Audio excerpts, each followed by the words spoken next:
Hi everyone, I'm August, and this week I did an easy, simple swipe, put some embellishments through it. I really like the look of these, and they're fun because you get such different results just by changing a few things. So changing how much paint you're putting down, or how you're doing your embellishments, or how you're laying your paint. So for example, I put my paint basically in a diagonal across the board. If you put it horizontally or started here and looped it around, just the sky's the limit. I want to say 4 of these. They're all so different, completely different, even though I use the same colors, the same layering, the same everything, just by changing a few of those things. I do want to mention real quick, so normally I'm not far enough ahead where by the time I post my videos, I have a resined result to show you guys. This week, am able to put the dried resined result at the end of this video so you can see the finished product and how I display these. I put them on like a little easel. So I was pretty excited about that. So how I'm doing this, I'm using a SHELEE Art Bloom recipe, which means I'm using a house paint for the pillow, house paint products for my pouring medium, and all of that's in the description below.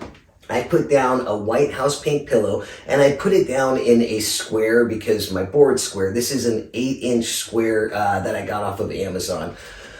Now I'm using this little Piggy Pigments interference colors. So what the interference colors are, they're like an Amsterdam pearl paint where they look white until you put them on a dark base. So I can't put them on my white house paint pillow. And I will mention, I like these better than the pearl paints because this little Piggy interference pigments have a color shift to a lot of them, and they have sparkle to them. So depending on how you're looking at the painting, it could shift from blue to gold or pink to green. So I do like these better than just the standard pearl paints.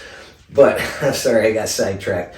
I put my white house paint pillow down. I'm using interference pigment, so I need a dark background. So I'm going to do a faux pillow, which is basically just putting a layer of paint, whatever color you want, over that white house paint pillow.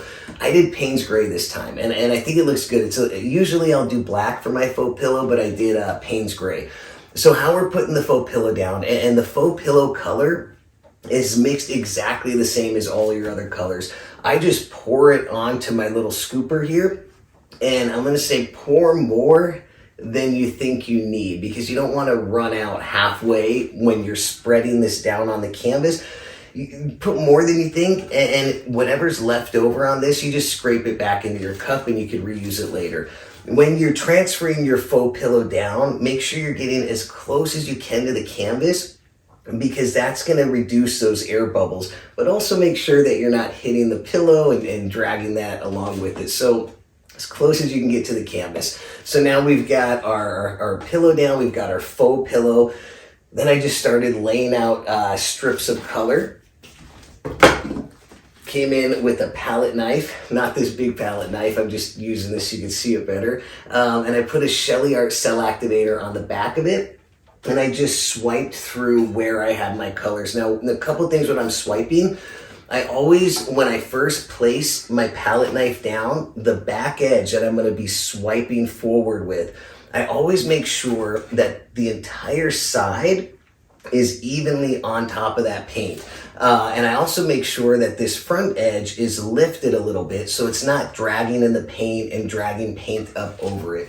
So after I swiped over that, I came in with this little embellishment tool and just ran it through in a continuous movement. So just like with your swipe, when you're swiping, you don't want to stop and then start again, because you're going to see where you stopped and started. So just make sure when you're swiping, you're doing one continuous movement. Same with the embellishment tool, one continuous movement. If you stop and hesitate, you're going to see that in your lines. So sometimes you'll see an embellishment line that's got kind of like a weird little crooked thing in it. That's probably because they stopped, hesitated, and then kept going. So just one continuous movement.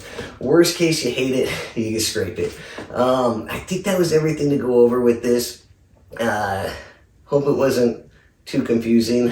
After me, premiering as always is Creations with Tanya, followed by Grandma Kathy's Art Venture, and both of their videos are in the description below, so please check them out. As always, thank you for being here, and I hope you have an excellent day.